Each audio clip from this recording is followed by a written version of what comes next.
Hello, everyone. Sorry to keep you waiting. You know, technology can be very unpredictable. And thank you for your patience. So, good morning. Thank you all for taking the time to join Layli and I this morning for our very first virtual open house here at the Oglala Lakota Artspace. Good morning, Layli. How are you today? Good morning. I'm doing well. How are you enjoying your time here back in the Kyle area with family? Yeah, we're enjoying it. It's like peaceful and happy, and I don't know, it just feels good to be with everybody. Yeah, I bet everybody's so happy to have you home. So tell us, how is everything at the art space going with your project that you're working on with your team? It's going well. Yesterday, I don't know if people will be able to go to the site to view the work. But yesterday they installed the Morning Star song into the awning, which was really exciting. It's something we've been working on for a long time. Um, and then there's like maybe a little something that I feel like needs to be corrected in the lettering. And so this leads to all kinds of conversations about our language, about our letters, what we call our orthography, which is the diacriticals, the letters, the way of sounding things out. So yesterday, do you want me to jump into all of this? Yeah, I mean, there was a little error that I am writing everyone about, all the other artists right now. I'm writing them about the nasal N in the lettering, which it was troubling me after they installed it. It was upsetting me and troubling me all night. And so I was texting, like, it's really bothering me. So the thing with, of course, our language is we have certain letters that are a little different than standard English letters, and we have certain diacriticals that are different. So one of the letters is the nasal N, which looks like a lowercase n, but it extends below the line, the baseline. And so the bands of text we cut into steel did not allow us to go below. So what happened is we compromised and we made a lowercase n that just curled right at the bottom line. Does that make sense? Like a little elephant trunk. But when the shadows are cast onto the sidewalk, that shape we made, the letter we made, it looks like a D. It looks like a capital D, and it's hurting me.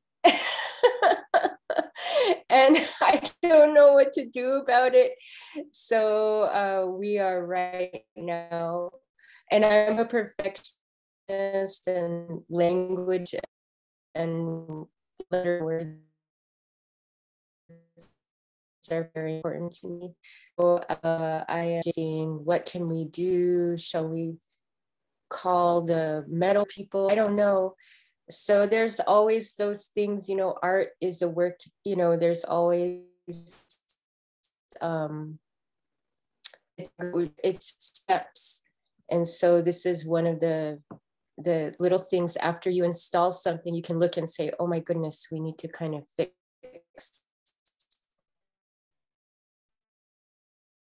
I'm sorry, Layli. You kind of cut up in that Something. So saying. What's that?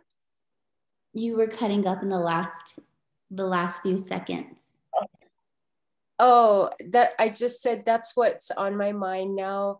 You know, having to revise or fix this little error, and that's part of making art.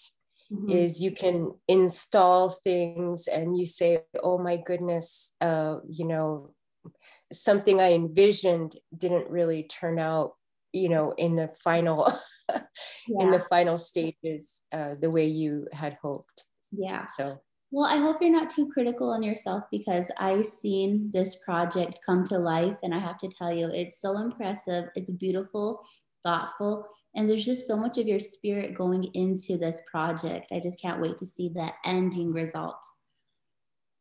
Will you tell us the thank you. process? Will you tell us your process that you went through to get to where you are in this project?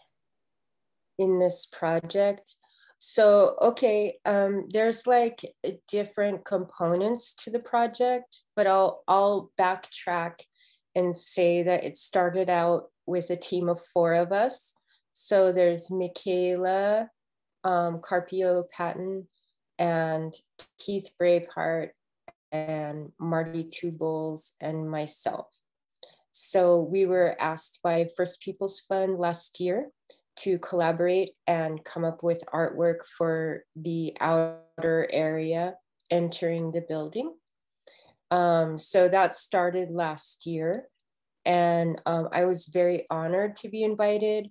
And also, I think a little intimidated because the other 3 artists are very strong visual artists. And my background is primarily as a poet and writer. That's what I studied and that's what I teach. But also, I do work visually, but I don't have certain skills that the other team members have. For example, drawing. I mean, they're just incredible artists. So I was intimidated, but I found that all kind of bring certain strengths and ways of thinking to the group, and they made me feel comfortable. And in the end, I think we were all able to contribute in our own way. So one of the components of the project is the awning, the Morning Star song, which is installed above and intended to cast shadows on the sidewalk and the wall. And that will greet the visitors as they walk into the building, to have our language on them physically through the shadows, which it was really exciting. And then we also have a sculpture, a large steel sculpture in the middle of the area. I don't know how to explain it, but, and then we intend to do a mural behind the sculpture on the concrete wall, and a great race track on the sidewalk from our old story about the Great Race. So we have some components that are being added in the next week or so, and to make the whole project complete. But I think what is really beautiful about the project is that we worked in collaboration really with the community. And we, as artists, as a team, we listened and we learned and we read and we talked to others a lot to learn about our Lakota Star Knowledge and some of the stories. So every piece has something that is connected to our Star Knowledge, which is very, very old. And the stories and the land, it's not just about the stars, it's also about land, the land sites, times of year, even foods, and so on. So, I mean, it's been a really enriching experience. So, yeah. And then the Morning Star itself, that took quite some time. I mean, it sounds so straightforward, but it actually, there were a lot of steps just to get that Morning Star song completed. So for example, I had a relative who was a family member, a relative passed away, so they were not able to help. So I see my internet is unstable. Can you hear me? Oh, okay. And so then we had to reach out to another community member, Richard Two Dogs, and he was kind enough to record and transcribe the song. But then even with that, there's more steps. So one of those things is the orthography and making sure that the song was transcribed correctly, everything was spelled correctly. And so that led to a huge conversation. I talked to someone who teaches our language, who works with language in the community. And so we talked for like an hour. And this person said, you know, one thing to think about is here in our community, we have a history of academics and linguists and clergy coming to the community. And every decade or every couple of decades or so, they create a brand new orthography. So you will see that. You see our language spelled differently depending on the era. And it's created a lot of confusion. And if you can believe it, it's created a lot of infighting as well, you know, among teachers, educators, people working with our language. Some people saying you're not doing it correctly. Others saying, no, this is truer to how we speak. I don't know, it's crazy. So this person said, the orthography you choose, it's become political. So depending on the orthography you use, you are making a statement. So that, even making that decision, we had to talk about it in our meetings. And in the end, what we decided was to just go with what Richard Two Dogs sent us, to respect him. He's Marty's grandpa. So to respect him as an elder. He is also an educator, and just to honor his contribution. And so we went directly with his spelling. And so this would be good for you to know at First Peoples Fund.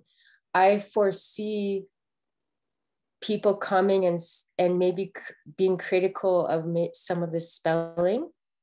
And this is probably the response you might have to them, that we chose as a team to honor an elder speaker and how they chose to transcribe the song. Because there's an old church way of writing. There's like two other orthographies after that. And then the most recent is from LLC, Lakota Language Consortium, and that's all political. People are not satisfied with that. So it's created a lot of chaos, but also I think important dialogue. So.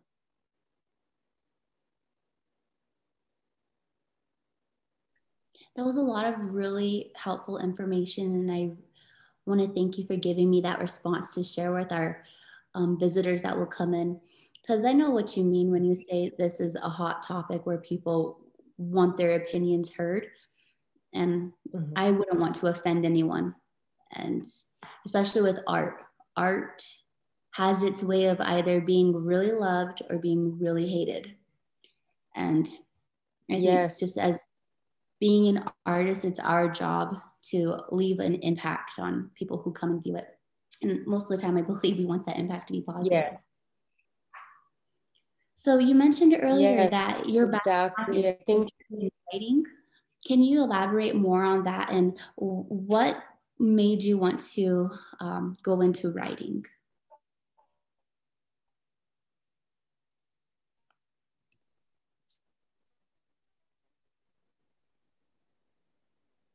Layli, you froze again.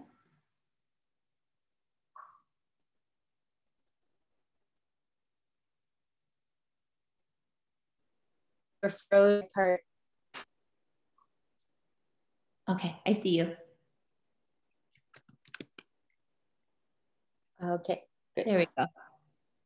Did you hear my question? No, sorry. Okay. I was just asking you to elaborate on your background and your passion behind your writing. Oh, my background as what back, or like in what way? As a poet. As a poet. Yeah. Well, I studied at the Institute of American Indian Arts. So that's my undergrad. And I went to grad school at Bard College in New York. And by coincidence, Marty is studying there now himself. So that's kind of cool. Two of the team members share that. When I went into writing, it was not my first choice. I played music when I was younger, and that was my first love. But when I wanted to go to college, I wanted to go to IAIA, but they didn't have a music program. So I chose poetry or creative writing as a kind of second choice. I wasn't that excited about it, but I felt like I needed my education. I was at a time in life when I needed to move further than where I was, you know. So I kind of shrugged my shoulders and I was like, I guess I'll try writing when we had to choose. But when I started studying, I found that I had certain skills or abilities that I didn't know I had. There were certain things that I didn't know were actual beneficial skills. For example, I never knew about critical thinking when I was younger. I didn't know what that was. And so all that time I spent as a young person, literally just laying on the couch or laying on my bed thinking, that's actually necessary to our practice as writers.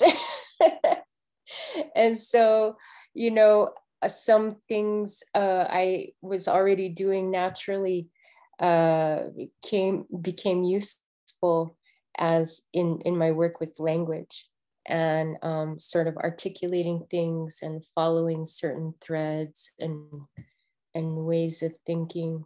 And I worked at the Indigenous Language Institute when I was younger for about 11 years. And so that love for language,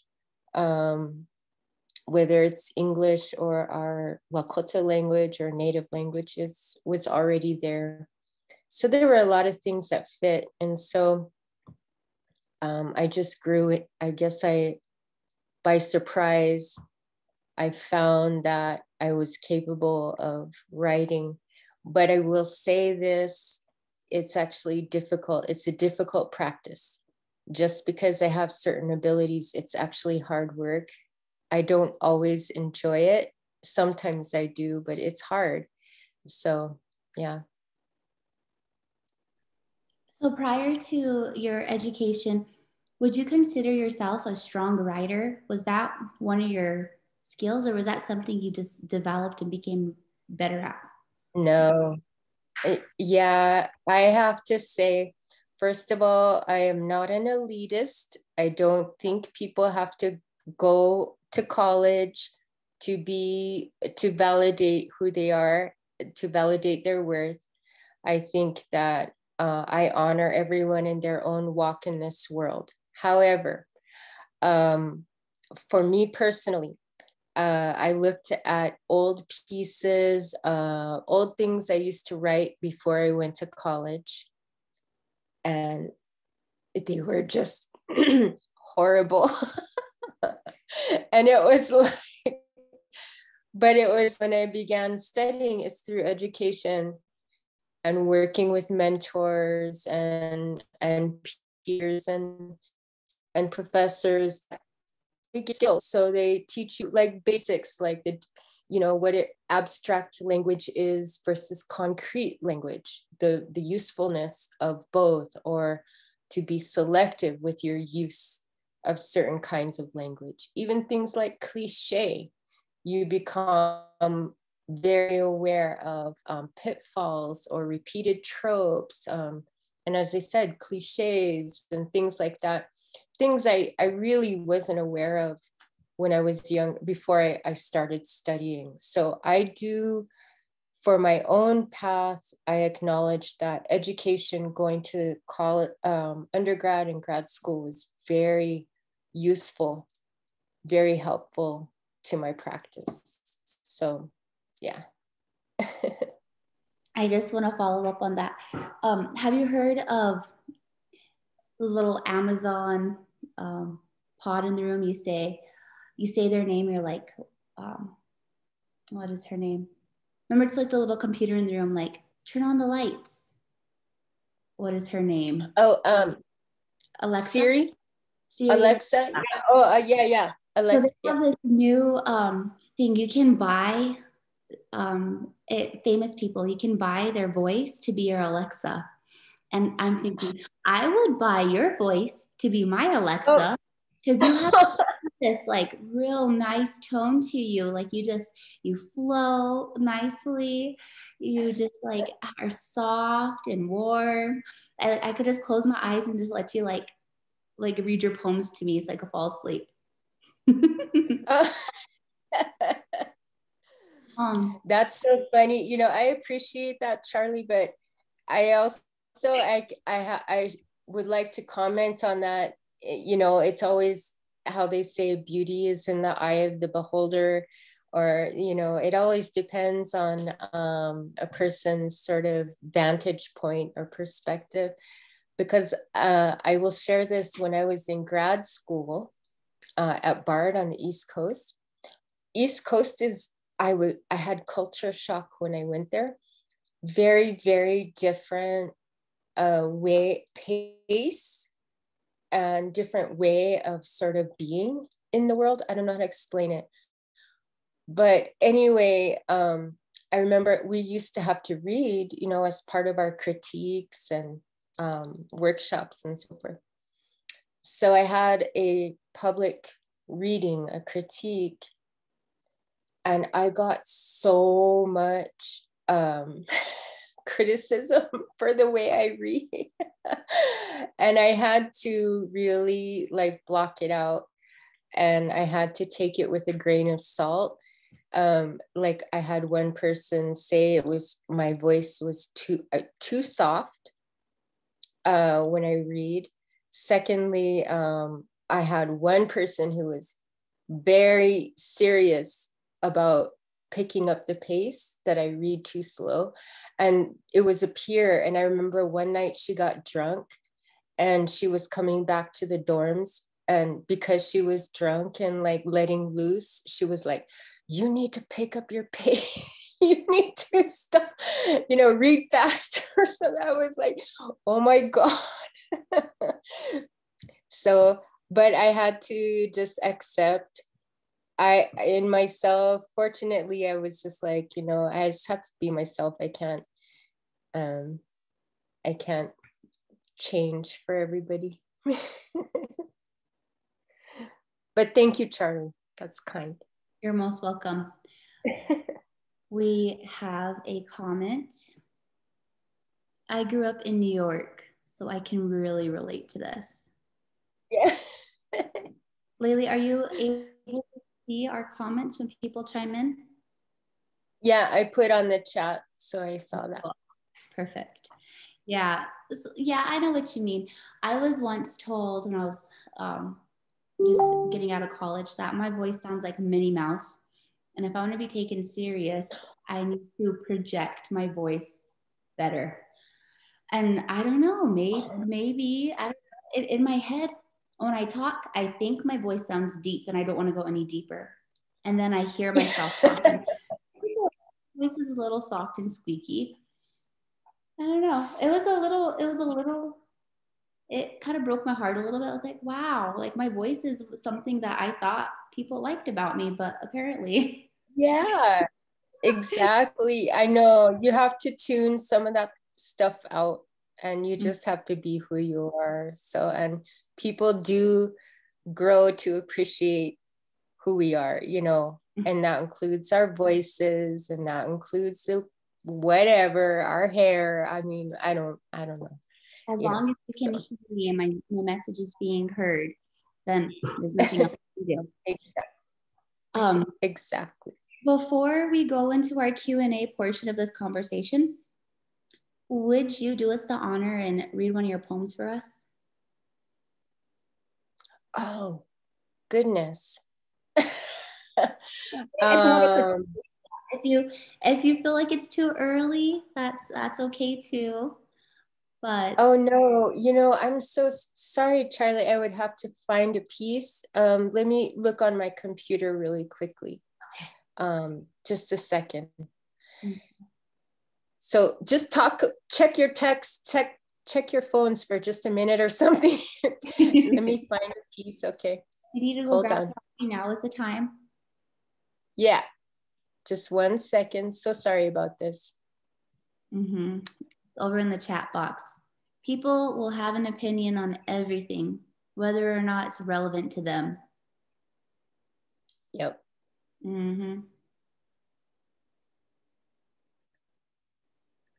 One of the things I like to do is when I'm on social media and I'm reading a hot conversation that's really getting intense, I'm over here with my popcorn just waiting for something to pop off. I enjoy reading the drama. My opinion is loud. I just don't type it out. Screen shoot. Sorry, can you read this?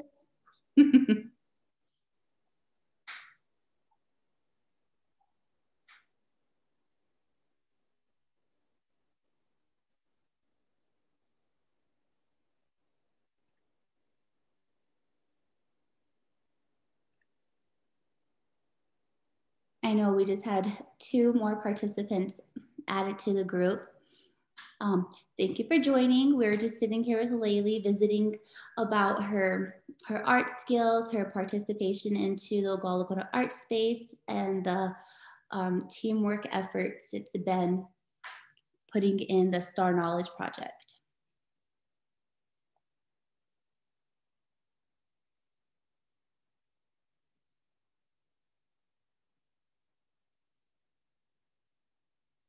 Did Layli drop off?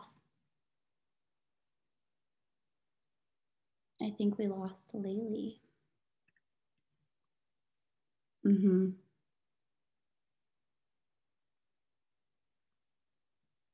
sure she'll be coming back on momentarily. In the meantime, I'm Charlie Cuny. I am the program manager at the Oglala Lakota Artspace. We are a new facility here located on the Pine Ridge Indian Reservation, and we got Layli back.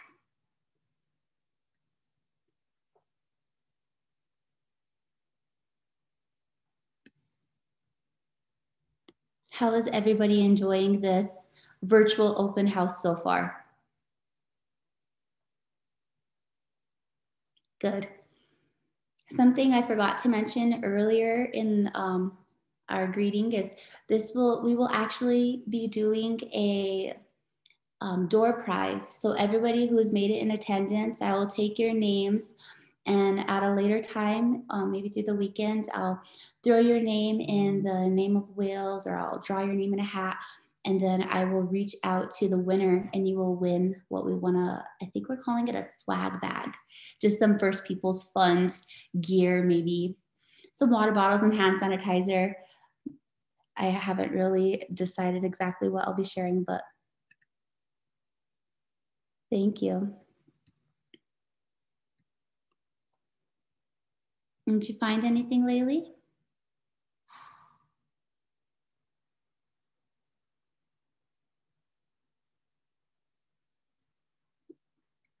Do I have any pictures? I right now don't have anything that I can share through my screen, but We have our website. If you wanted to check us out at First Peoples Fund, under our programs, we have the Oglala Lakota Artspace. You can click it and you can see the progress from beginning to end. And you can find us on Facebook.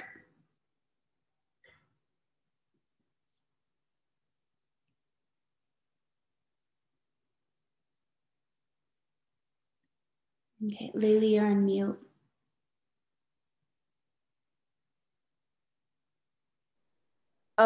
There we go. Can you see the screen? Yeah. Okay. So I'm just gonna read this piece, but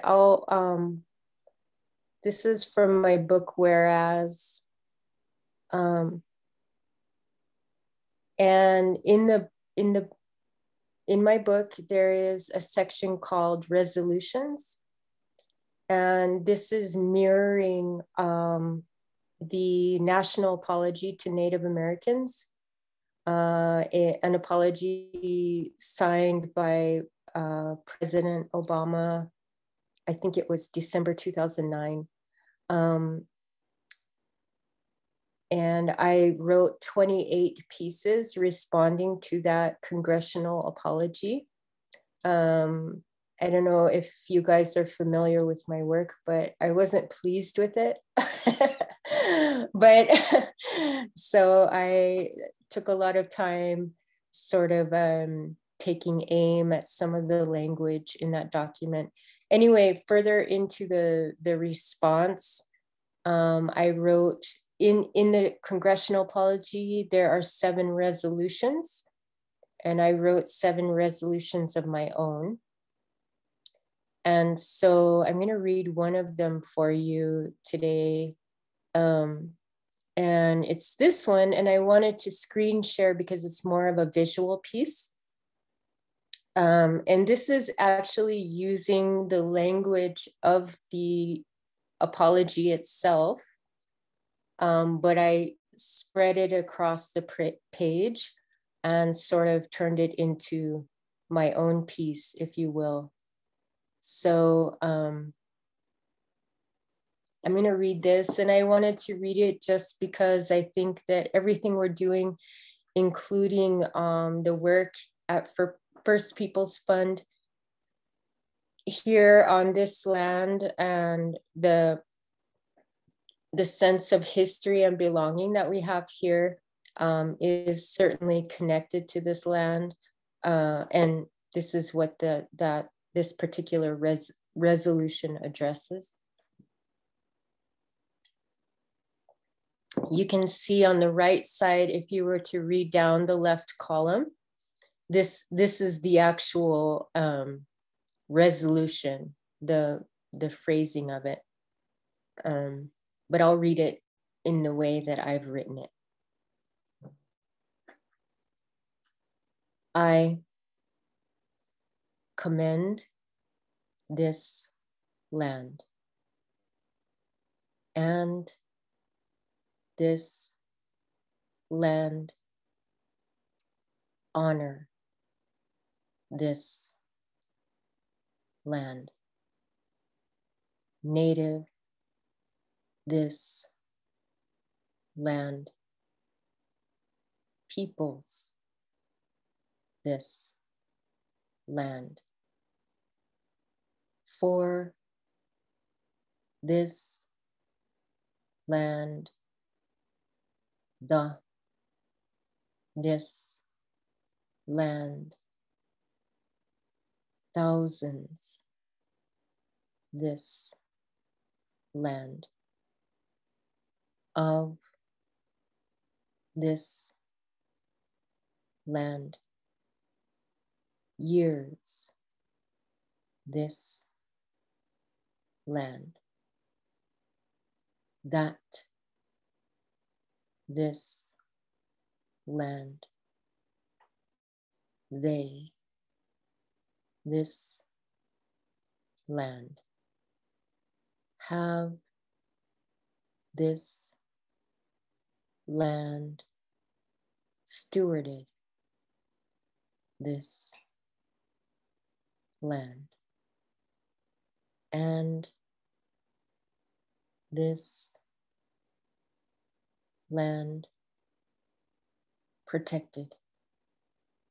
This land, this land, this land, this land, this land, this land, this.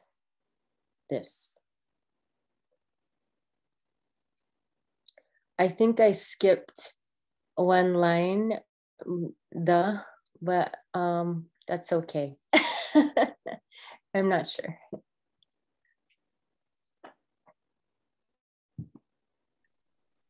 Thank you for that, Layli.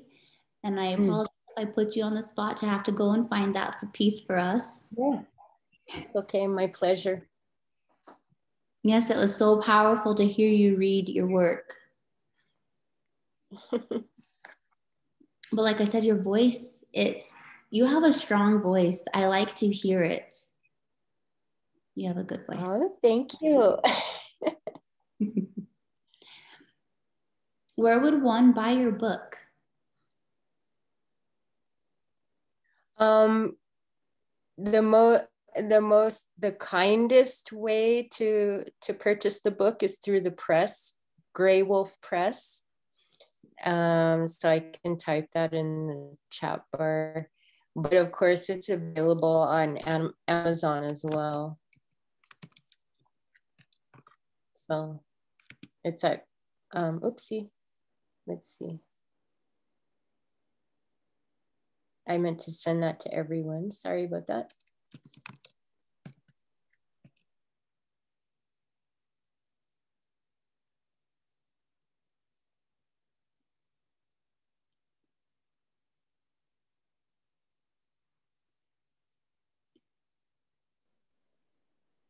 Sorry about that. I got cut off here. That's fine. So we're coming close to our end. Anyways, oh, I'm sorry, yes. Really, I interrupted you. Go for it. Oh, nothing. I was trying to type in the chat bar, but the technology is so unreliable here. I'm sorry. I'm out on my Aunt Tilda's land right now, and the internet is really spotty. I'm sorry. Mm-hmm. At this time, we can move into our Q&A. So everybody who's in our audience, we can all take turns asking Layli questions. If you feel comfortable opening up your screen, you're more than welcome to, but you're not expected to. And if you feel like typing it, that works too. And Layli and I will look over at the comment bar and take turns reading it aloud.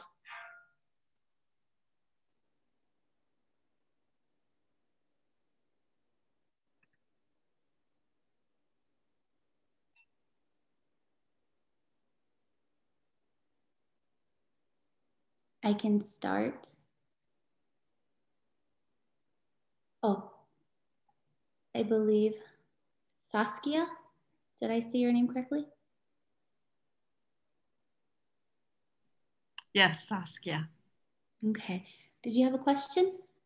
Well, it was sort of a comment. So I just got your book last month, and I've been reading it and been really intrigued by it. I love the way that you arrange the words on the page.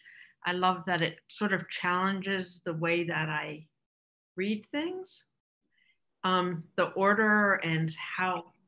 And I was just wondering what inspired you to, like, sometimes it goes in a square. I mean, just all the different way that you arrange words.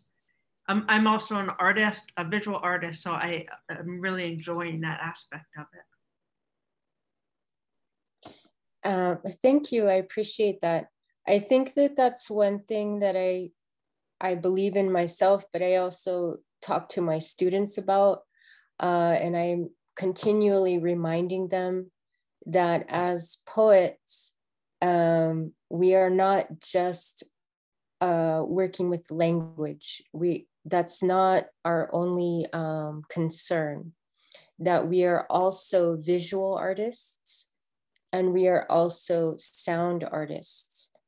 So it is not content alone that is important, and that form can completely change the experience of a piece. So a real simple example is, how many times have you opened a book, let's say at the bookstore, and flipped through it, and you stop on a page simply because of the way it looks? It captures your interest. So that's often what I try to remind people, is that it is the form, the shape of a piece is immediately an invitation to your reader before they even read a single word. Secondly, the form communicates something. It is a language itself that speaks before the words do, in a way. And it can support, it can tilt, it can shift the content as well, depending on where you place the line break, depending on where you place a page break or what have you. So those are things that I'm always thinking about. And secondly, it's fun. So enjoyment, pleasure, fun is very important to me, because writing is already hard enough. So I need to like look at the page and enjoy myself and feel delighted and want to go back to it too. So working visually is one of the things that brings me pleasure or happiness. Mm-hmm. Thank you. Mm-hmm.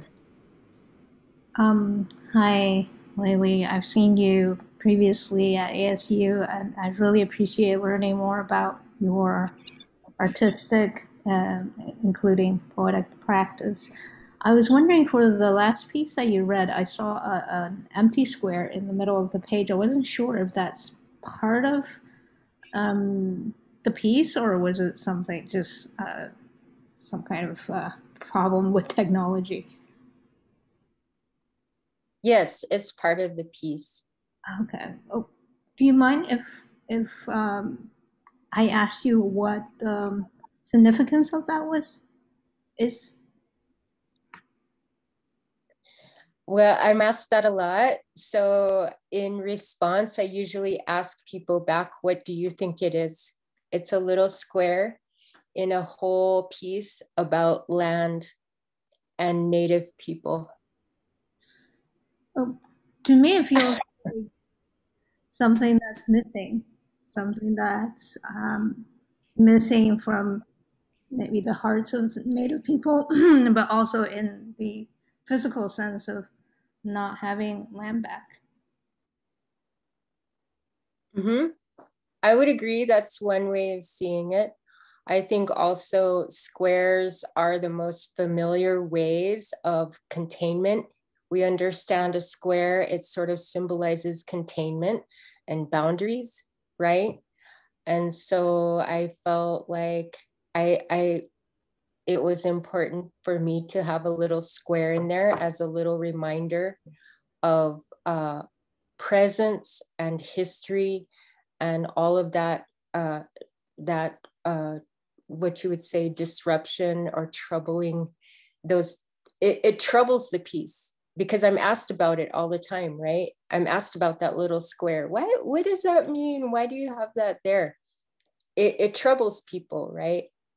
And so I think maybe that was the instinct I had, was to disrupt and sort of shake people. Let's remind each other that this land is not a free and open territory anymore for our people, right? There's a constant reminder that there are squares and boundaries and containments to who we are. Yeah. Is it all right if I ask a follow-up question? Yeah, of course. So, I'm sure, given that you taught at ASU, that you know about the declarations that many institutions have been making about land and what land current institutions or organizations stand on. At the same time, I've also heard people, indigenous people's different lines of thinking about land, and that even the idea of the ownership of land is a Western conception. And I was wondering how you felt about that. Well, yes, it is.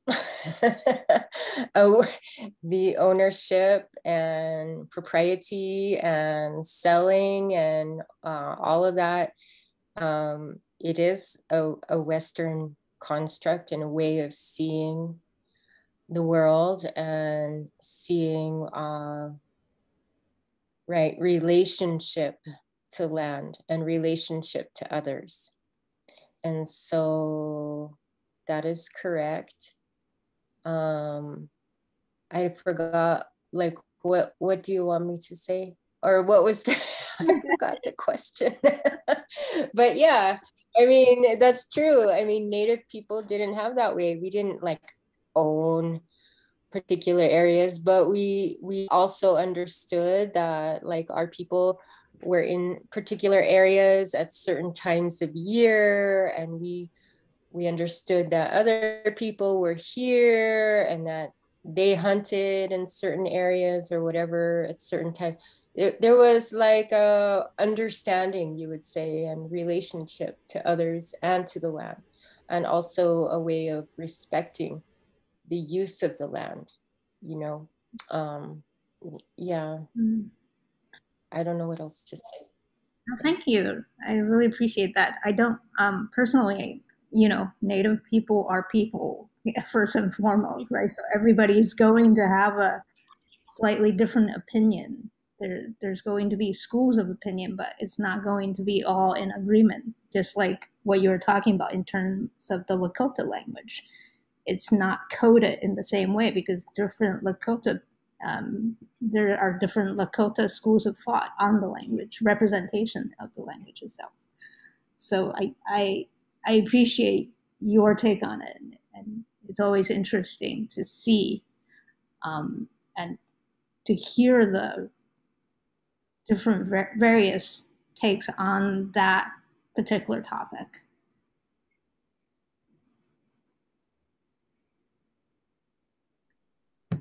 Thank you for that question. Thank you. That's something I wouldn't have thought to ask.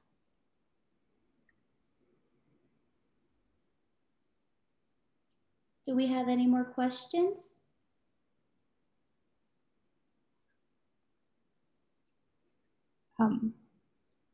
I always have more questions, but obviously I don't want to hog this conversation. Well, I want to give you guys the opportunity to ask the questions just because we did start a little late in our time. So I'm thinking I can give us about 5 more minutes just so I can be courteous of everybody's time.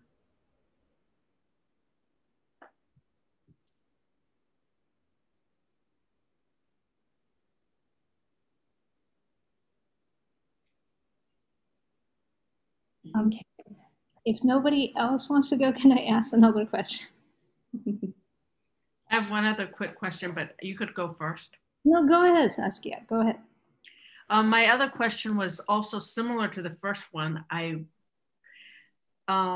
way that you use punctuation is, I find, really intriguing, and again, it kind of challenged the way that I see things, or the way that I'm used to reading things. And so I found that reading your poems, a lot of times I'll just go back and I'll read it, and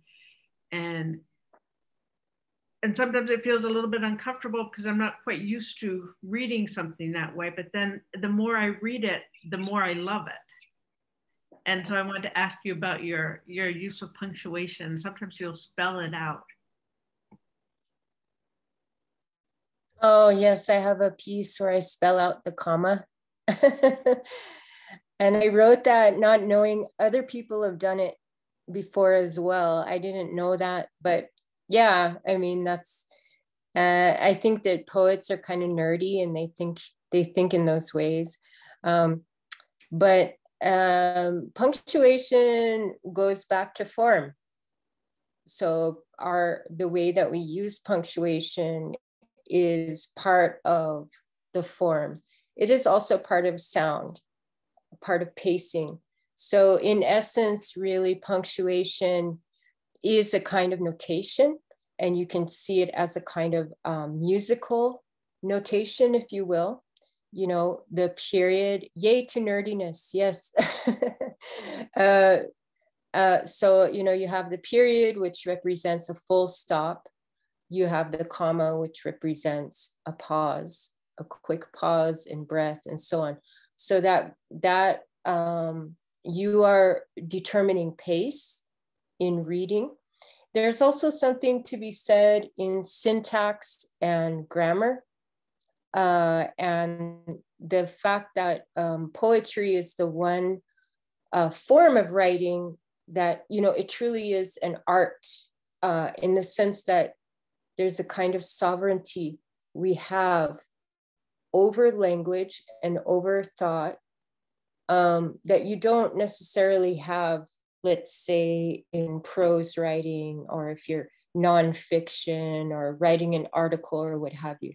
This is a place where, and I always love to share this with especially young Native writers. This is a place where you can create your own rules, and you can determine how you want your text read. It does not have to always be logical. We can abandon logic sometimes. And guess what? Your readers actually enjoy that. Sometimes it's very liberating, not just for you, but for the person coming to the page. It's like, oh, you know, surprise. It's a sense of surprise and shifting up what we understand as real or reality. And all of that can be done with the simple moves of, I'm not going to put a period here, I'm going to put it back here, or I'm going to put it over there, right?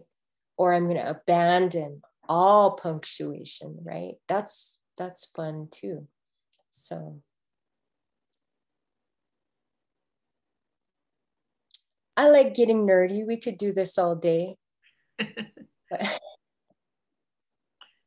Thank you so much. You're welcome. So I have that question kind of reminded me of something else, especially what you're doing with the Lakota language and I don't know if you want a personal question or a more general question. It doesn't matter. Okay. Either way. Okay. So the more personal question is, given that you wanted to study music first, how has your love of music affected your poetry?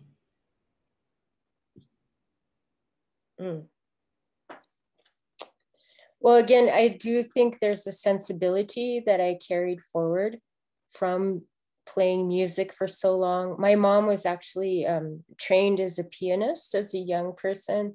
She never made a career of it because she had kids. But I grew up with that sort of, as I call it, a sensibility with rhythm and pace and sound. And so, and also breaking rhythm and making certain shifts to sort of wake yourself up, right? When you break rhythm, it's like, oh. And so I think some of those things I carried forward with me onto the page. Yeah. Thank you.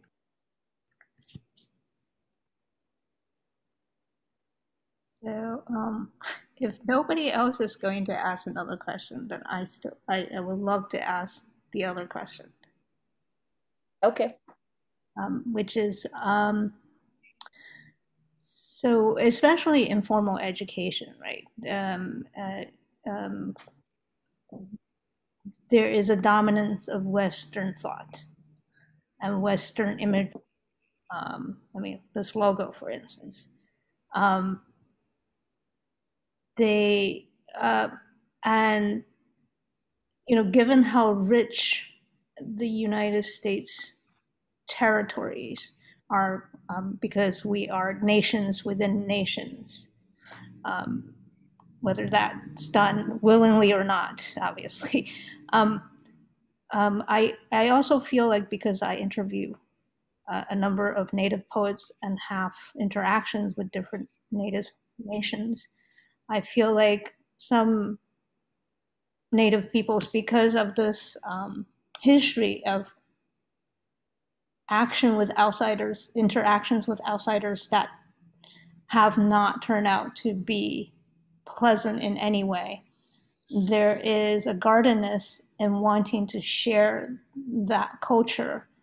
At the same time, I feel like if that culture is not shared more widely, um, outside of institutions like IAIA, but in larger institutions that reach more people, we're never going to incorporate all the legends and imagery that are indigenous to this land, to the peoples of this land, the first peoples of this land.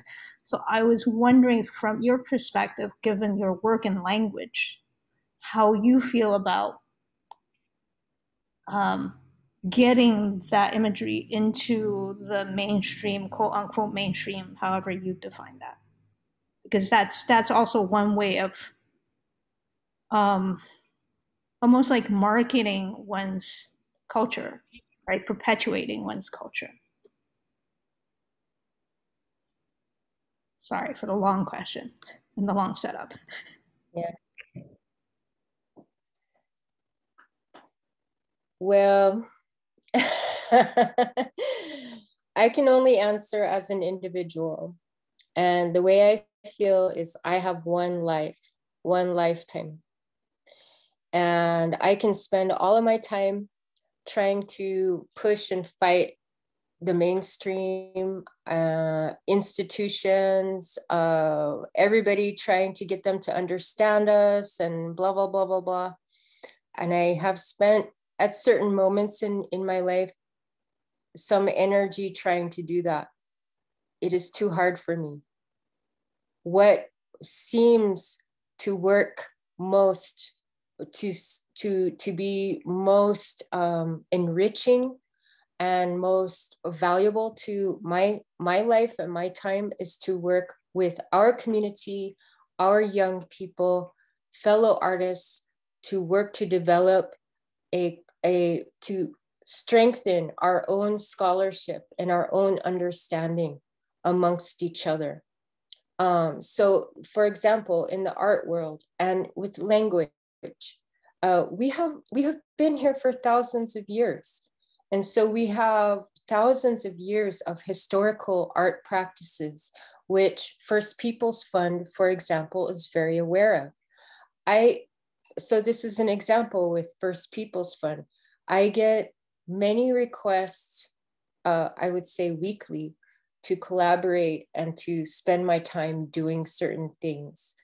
This project, which I worked on for the whole last year with 4 other Lakota artists, where we installed the Morning Star song and we worked with community members and we learned so much about our star knowledge.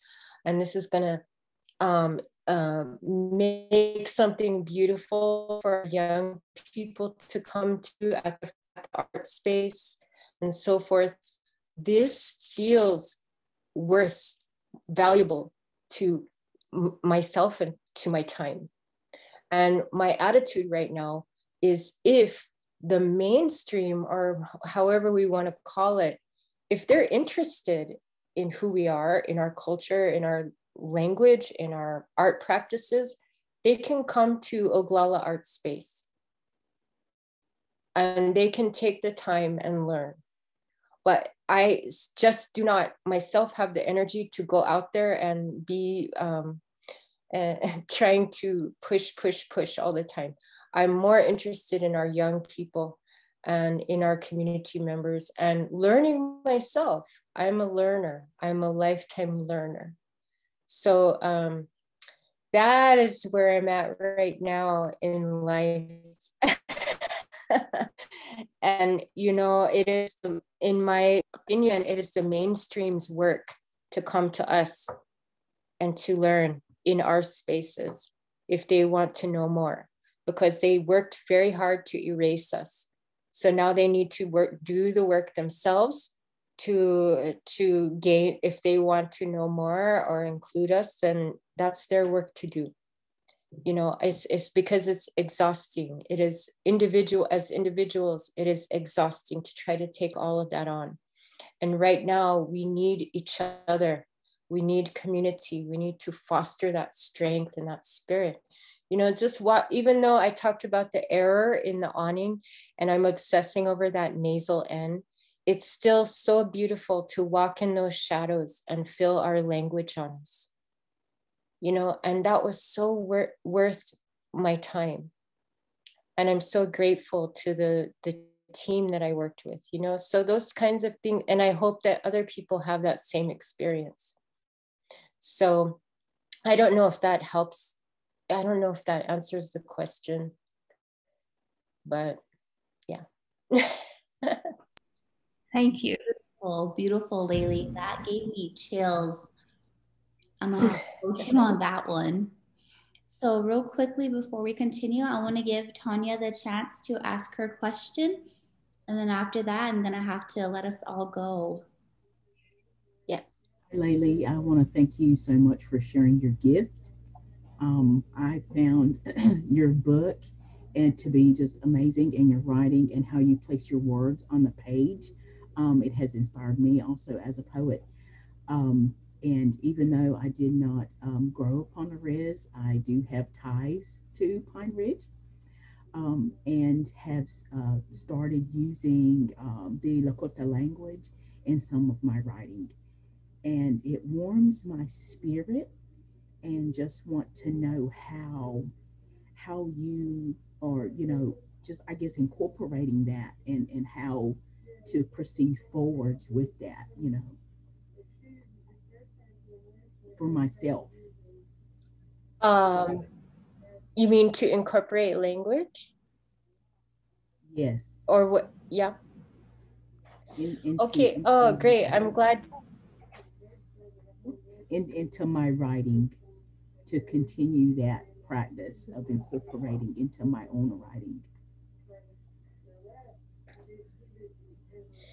Okay, so thank you, Tanya. Thank you for asking, and I'm happy to see your face too. So beautiful. So I'm going to answer this, but if I answer it, I want you to take it with a grain of salt, because I am not one to place rules or, you know, sort of like anything on anyone else. So this would be just what I'm just sharing from my own practice and my own experience in working with our language. Okay, so first thing to know is I'm not a fluent speaker, I'm a language learner. So, you know, I just know, to be quite honest, phrases and words, but I cannot have a conversation. My goal is to have a conversation. My goal is to understand everything when my relatives are talking, but I'm not there yet. And so I'm a learner, and I love being a learner. Actually, it's a continual, you know, to have that experience of excitement and so on when you learn new things about our language and so on. Okay, so that is who I am. When I was younger, earlier in my writing practice, I used to, because I wanted to learn more of our language, because I wanted to use it and feel close to it, I used to incorporate, you know, certain words or certain phrases and sort of meditate on it and carry it, you know, work with it in different ways. And I actually gave a whole lecture on this recently. But as I got older, further into my practice, one of the things that I realized, and this is conceptually, okay? Conceptually, I started looking at the page of these pieces where I have certain words in our language that and it always was I was always working with it as respectfully as possible, right? So even though my spirit in the piece was of respect and care, conceptually, I started looking at those pages and seeing that I was sort of repeating something that you would say colonizers do. I looked at those poor little words, those Lakota words on the page. Guess what was happening? They were floating in a sea of English on the page. Let's say you grayed out all of the English and you just put in bold in black ink the Lakota language. You would see they're just so sad. They're lonely. They're alone. And I was mirroring myself, perhaps my own experience, you know. But I said, I started to realize this isn't fair to our words. This isn't fair to my language. And it's not enough. It was okay for where I was at back then. So I'm not gonna shame myself or throw those pieces away. It was okay for where I was back then. But now I'm here and I want to do more. I want to do better with our language. And so I'm going to try to put this in a nutshell, but just quickly, it has been my goal to start writing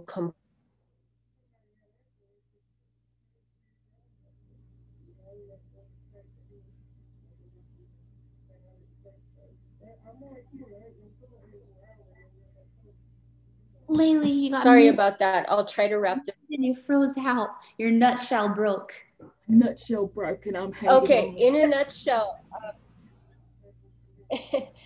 a nutshell, I started working with my aunt Tilda, and we started we've taught a couple workshops where she begins the workshop with a Lakota language class, teaching very simple statements, teaching all the students how to say and write certain very simple statements in Lakota language. And then the second half, I help the students orchestrate those statements into poems. But I started these workshops for selfish reasons because I myself want to learn and I myself want to write poems 100% in our language. And so at the end of these workshops, what's been exciting is all the students leave with pieces 100% in our language. And at the beginning, most of them did not think it was possible to write a poem completely in our language because they're not, quote, fluent. And so we have to dispel that idea. You do not have to be completely fluent in order to make a work of art, to make something beautiful. It doesn't mean to go crazy and just think you can write whatever. But with, I told the students, it's like this. It's a matter of constraints, okay? All artists work with constraints. Let's say you're a painter and you go into the paint store and you only have $20. You cannot buy you can buy a couple tubes of paint, right? That's a constraint. But if you know how to combine the paints, you can make many colors. There's many possibilities, right? And so we can do this. That's what I wanted our young people to understand and myself. We can still make something beautiful with limitations. Okay, begin there and expand and grow. You can grow over time, but don't let it stop you. Don't let the idea of fluency stop you from using your language and writing in your language. And so, yeah, I offer that. Thank you. Thank you, Layli. Mm-hmm. That was beautiful. See, all your speaking always comes out so beautifully. Even when you're just speaking your mind, it's like you're just talking in poems. Talking in You your language is poem. Oh, Charlie, you're going too far. I think you haven't spent enough time with me. I'm not always that graceful. Wow. With that being said, this is a perfect time to conclude our virtual open house. Thank you all for joining us this morning. I know it's not easy waking up on a Friday morning and having to do something virtual. I know we're all getting fatigued of the computer and the virtual life, but this one was worth it. Thank you, Layli, for being such a great team player. You're welcome, and thank you. Thank you all for being here today. I really had a good time. Thank you. Thank you, everyone.